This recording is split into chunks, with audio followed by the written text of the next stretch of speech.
Salut à tous, on se retrouve sur la chaîne qui parle de Stranger Things à l'année, et il y a toujours de quoi dire en fait. Surtout cette semaine et en particulier le week-end dernier qui était particulièrement chargé pour les stars de la série. On va revenir sur tout ça et puis vous allez voir, ils ont pas chômé. On ira aussi continuer à creuser dans les théories pour la suite. On reviendra notamment ensemble sur les points abordés dans la dernière vidéo, en les approfondissant un peu plus, en partie grâce à vos réactions dans les commentaires. Et puis restez bien jusqu'à la fin de la vidéo parce que j'ai une petite annonce à faire à propos de ma chaîne. Bon, rien de grave. Et puis du coup, j'ai tout dit, alors on y va.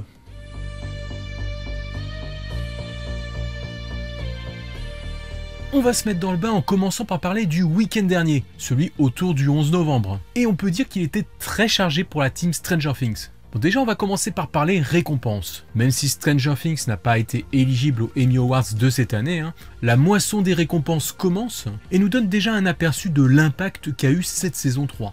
Ainsi, la semaine dernière, dans la nuit de dimanche à lundi, avaient lieu les E-People Choice Awards 2019 à Santa Monica. Cérémonie qui récompense aussi bien les films, les stars de cinéma, de séries, musiciens et aussi personnalités de la télé.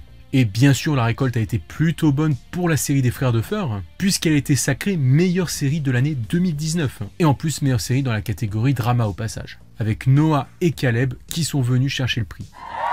Thank you. Congrats. Côté acteur, ou plutôt actrice, devrais-je dire, c'est bien sûr Millie Bobby Brown qui a raflé le prix de la star de la télé féminine de 2019. Voilà, donc un très bon bilan pour le show à cette cérémonie. Et la veille déjà, le samedi, une bonne partie du casting était bien présente dans le coin, puisque juste à côté, à Hollywood, Netflix avait organisé un panel projection de Stranger Things saison 3, un peu une sorte de réunion de famille avec certains acteurs. Ouais, Noah a l'air vachement grand sur cette photo, Et par contre, il manque Finn. Mais peut-être que c'est à cause de David Harbour qui est toujours dans son personnage de père protecteur. On notera au passage au milieu des acteurs la présence de Carmen Cuba, la responsable du casting. Donc voilà, si vous voulez un rôle, c'est elle qu'il faut traquer. Après toutes ces réjouissances, ce petit monde s'est envolé, enfin sauf Noah et Caleb qui sont restés du coup pour les People Choice Awards, j'imagine.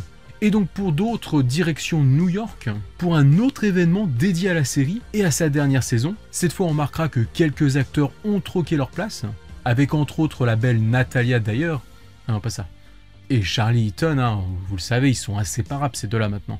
Et pour le coup aussi le grand Finn, Wallala, non j'ai rien dit. Enfin Maya Hawke quoi.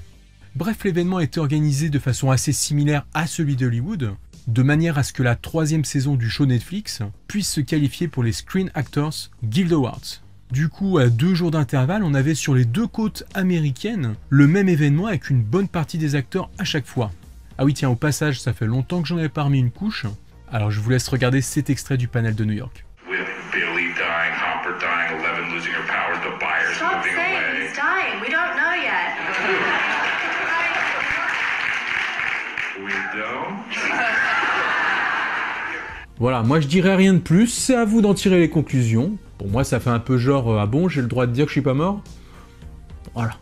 En tout cas, comme je vous l'avais dit en intro, maintenant vous l'avez vu, le week-end était chargé pour les acteurs. Autre info au passage, vous l'avez peut-être constaté par vous-même, Netflix a mis sur sa plateforme des nouvelles photos pour personnaliser votre profil. Merci à Sarah qui m'a donné l'info et qui m'a même expliqué comment on faisait. Ouais, honnêtement, je m'étais jamais aventuré dans ce menu, d'ailleurs je crois que ça se voit. Du coup, pour ceux qui me suivent sur Insta, je vous ai directement relayé l'info, et puis aussi pour avoir votre avis. Et donc apparemment, selon la majeure partie de vos témoignages, il semble que ça fait vraiment pas longtemps que ces images sont à disposition, peut-être depuis le Stranger Things Day. Les personnages sont à l'envers, avant ça il existait d'autres images des personnages, mais beaucoup plus classiques.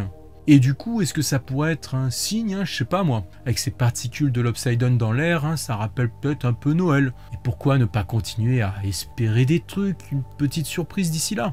Bon après, honnêtement, c'est quand même pas grand-chose, je veux pas jouer avec vos émotions non plus, car on aurait tous très envie de ce genre de cadeau de Noël.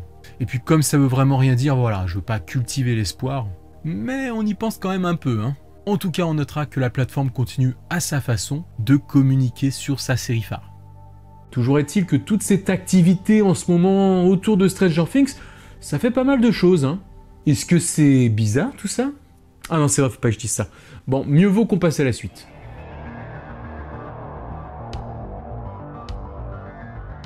Petit retour en arrière, on va revenir sur le potentiel titre du premier épisode de la saison 4. à savoir le Hellfire Club. Suite à ma dernière vidéo, vous avez été nombreux à me donner des indications en plus, notamment par rapport à l'idée qu'on ferait peut-être ici référence aux X-Men. Et c'est très intéressant ce que certains ont pu m'apporter. Déjà, l'élément principal dont vous avez été plusieurs à me parler, c'était un retour carrément sur l'épisode 1 de la première saison. En somme, un retour aux sources, car en effet dans cet épisode, au tout début, Dustin et Will font une course de vélo dans la nuit. Right back to my place. Winter gets a comic. Any comic? Yeah. Hey! Hey, I'll take your X-Men 134! De prime abord, ça peut paraître anodin, mais pourtant il semblerait que, comme par hasard, si on fait des recherches sur ce numéro en question, on tombe sur ça. Et comme vous pouvez le remarquer, c'est justement un épisode dans lequel les X-Men doivent affronter le Hellfire Club.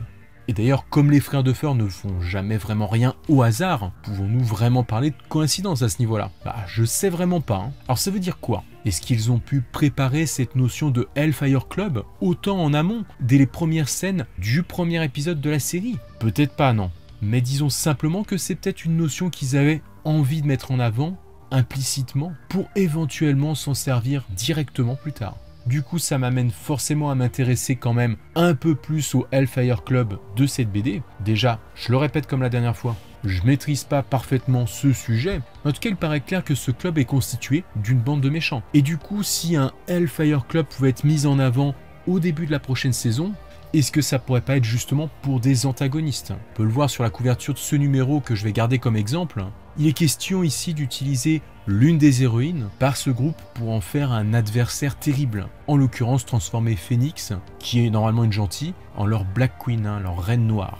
Et déjà rien que ça pourrait avoir une résonance toute particulière si on l'appliquait à la série. Car en effet, le personnage exceptionnel de Phoenix, on pourrait imaginer que c'est Eleven. Et nous aussi, on a une théorie comme quoi elle pourrait mal tourner dans la prochaine saison. La fameuse théorie de Evil Eleven. J'avais fait une vidéo sur le sujet. Hein. Si vous ne l'avez pas vu, je vous laisserai vous y référer. Alors du coup, est-ce que ce Hellfire Club pourrait être une sorte de référence à l'Upside Down, au Mind Flyer? C'est possible. Mais on peut aussi imaginer ici des personnages plutôt humains. Peut-être des nouvelles personnes infectées comme Billy qui agiront dans notre monde et au service de l'entité maléfique. Comme certains l'ont aussi relevé, le L pourrait aussi faire référence au tag sur le panneau de la ville. Peut-être que la menace serait encore, malgré tout, un peu Hawkins.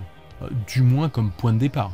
Sinon cette organisation secrète pourrait agir ailleurs pour réouvrir un portail. Donc constitué de scientifiques, et pourquoi pas de scientifiques qui ont disparu, parce qu'on espère toujours le retour de celui-là. Est-ce que dans ce cas-là, ils agiront pour leur propre compte ou carrément sous l'influence du Mind Flyer? Ce qui est sûr, c'est que la terrible créature de l'Upside Down s'est prise de revers pendant les 2 saisons précédentes, avec la fermeture du portail. Il est clair que la prochaine fois, elle ne devrait pas faire la même erreur, et donc dans un premier temps sécuriser ce point faible, en ayant peut-être des partisans pour défendre un potentiel nouveau portail. Alors est-ce que dans ce cas-là, leur but ne pourrait pas être ensuite de s'emparer d'Eleven? Parce que même si en fin de saison 3, elle est affaiblie, elle semble ne plus avoir pouvoir, voilà, tout cela sommeille probablement encore en elle. Et elle est très puissante. Ils pourraient la convoiter et souhaiter en faire leur bras armé. On spécule, mais ça reste une piste. Bien sûr, ce Hellfire Club peut aussi très bien être un antagoniste humain complètement indépendant de l'aura du Mind Flyer, simplement attiré par la découverte de l'Upside Down, ou par les personnes développant d'étranges pouvoirs, et donc par nos protagonistes des 3 premières saisons. Ça pourrait aussi bien être des Russes, qu'on reverra forcément de toute façon, que des Américains sous la forme d'organisations secrètes. Voilà, donc tout ça pour dire que la dernière fois j'étais plutôt parti sur des pistes d'un Hellfire Club qui serait constitué en moins en partie par nos héros, mais si on suit plus la référence aux comics, ce que semble faire la série, le Hellfire Club pourrait bien être plutôt, d'une façon ou d'une autre, un nouvel adversaire secret et nébuleux. Est-ce qu'on y retrouvera des Russes, le Dr Brenner, ou même l'aura du Mind Flyer? Difficile à dire, mais dans tous les cas, Eleven pourrait bien en être une cible privilégiée. Voilà, en tout cas, ça vient un peu plus compléter ce qu'on disait la dernière fois. Maintenant, je pense qu'en attendant un peu, ça devrait se définir plus clairement petit à petit. Et n'hésitez pas à donner vos hypothèses dans les commentaires. Bon, vous pouvez aussi me les donner en DM sur Insta, comme certains font. Mais c'est dommage parce que personne d'autre peut les voir.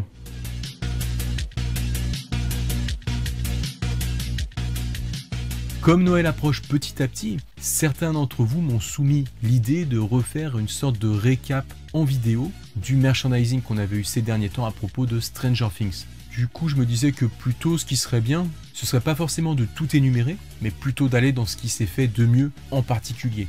Est-ce que ce genre de contenu récapitulatif serait susceptible de vous intéresser, hein? Voilà, je vous fais un petit sondage, n'hésitez pas à me répondre franchement, hein, même si vous dites non, il n'y a pas de souci. Avant que je me penche un peu plus sur le sujet, j'aimerais avoir votre avis. D'ailleurs, en parlant de merchandising, quelques figurines Funko Pop qu'on disait rares à leur sortie, comme celle de Suzy ou Eleven with Beer, avaient été par la suite rendues dispo sur des sites comme Amazon. Voilà, donc c'est toujours le cas, je sais pas si ça va durer. Du coup, malgré le prix qui est quand même bien supérieur à la moyenne, au moins elles ont le mérite d'être proposées. Côté vie des acteurs, on va s'attarder un peu aujourd'hui sur Finn Wolfhard, parce que c'est vrai que du coup on l'a pas beaucoup vu dans cette vidéo. On attend de lui prochainement en 2020 deux nouveaux films, The Turning qui sort le 24 janvier aux États-Unis, mais dont on n'avait pas encore de date pour la France, donc on espérait dans les mêmes eaux. Et finalement il nous faudra attendre le mois d'avril pour la France. Le jeune acteur sera aussi présent dans le prochain Ghostbusters en août, et perso, en tant que fan de la licence, j'ai hâte de voir ce que ça va donner celui-là. Bon, The Turning, je le verrai aussi. Donc l'actualité cette semaine pour Finn Wolfhard, c'est l'annonce de la dissolution de son groupe de rock Calpurnia. Ainsi, tout en évitant d'expliquer les raisons de cette séparation, le groupe a abordé tout de même le futur artistique de ses membres, à base de nouveaux projets, nouvelles musiques, nouvelles créations et nouvelles expériences à venir. Concernant Finn, il est clair quand même qu'il devenait de plus en plus difficile pour lui de concilier son expérience au sein du groupe avec sa notoriété grandissante en tant qu'acteur, parce que cette dernière devait logiquement dévorer son planning. Malgré tout, il arrivait plutôt bien à jongler avec les deux, notamment sur cette dernière année qui était pourtant très chargée, donc pourquoi ne pas imaginer le revoir un jour ou l'autre dans un univers musical. On finit ce vrac par une annonce à propos de moi, à propos de ma chaîne. Déjà, merci à ceux qui me soutiennent et qui m'ont soutenu depuis un bail. Ça m'aide clairement à garder un rythme au niveau de mes vidéos. C'est peut-être tout bête, mais ça donne de la force, ces petites choses-là. Du coup, forcément, maintenant, j'ai encore envie d'améliorer mon contenu. Améliorer la qualité des vidéos, des décors, mettre en place des concours, comme certains me demandent. Et pourquoi pas faire des choses encore plus folles. Hélas, forcément, ça nous ramène à quelque chose de plus terre à terre. Tout ça, ça demande un budget. Et à dire vrai, mon budget est plutôt... Oui déjà, et surtout en priorité consacrée à ma petite famille. Non, mon autre famille. C'est pourquoi, avec l'aide de quelques personnes, j'ai mis à votre disposition un moyen de me donner un petit coup de main pour réaliser tout ça. Alors non, c'est pas un Tipeee. Comme je préfère plutôt qu'il y ait une sorte d'échange, j'ai opté pour une petite boutique en ligne. Voilà, ça s'appelle le Whoopa Shop.